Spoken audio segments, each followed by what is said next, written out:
Junior NTR తల్లిని బండ బూతులతో TDP MLA మాట్లాడిన మాటలు సంచలనం సృష్టిస్తున్నాయి. ఇప్పుడు వార్ 2 సినిమాకి సంబంధించిన ఇష్యూని మాట్లాడుతూ ఇష్యూతో సంబంధం లేనటువంటి జూనియర్ ఎన్టీఆర్ తల్లిని అందులోకి తీసుకురావడమే కాకుండా చెప్పడానికి వీలుగానటువంటి మాటలను ఆ ఎమ్మెల్యే మాట్లాడిండు.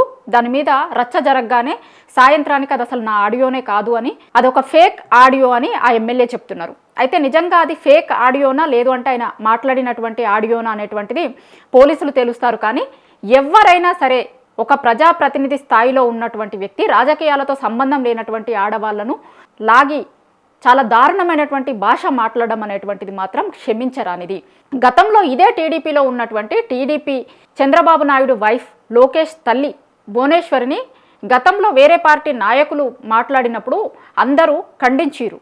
ఎవరినైనా సరే పార్టీలతో సంబంధం లేకుండా ఎవరినైనా సరే ఒక మహిళని కించపరుస్తూ మాట్లాడినప్పుడు ఖండించాల్సినటువంటి అవసరం అందరికీ ఉంటుంది.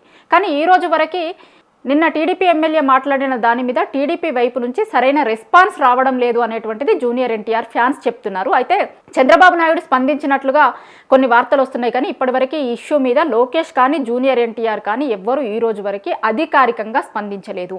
జూనియర్ ఎన్టీఆర్ ఈ విషయం పైన ఎట్లా స్పందిస్తాడు అనేది ఎన్టీఆర్ అభిమానులందరూ ఎదురు చూస్తున్నారు. ఎవరినైనా సరే ఏ తల్లినైనా సరే అవమానించకూడదు అని గతంలో చెప్పినటువంటి లోకేష్ ఇప్పుడు జూనియర్ ఎన్టీఆర్ తల్లికి జరిగినటువంటి అవమానం మీద ఎందుకు మాట్లాడటం లేదు అనేటువంటిది జూనియర్ ఎన్టీఆర్ అభిమానులు అడుగుతున్నటువంటి ప్రశ్న.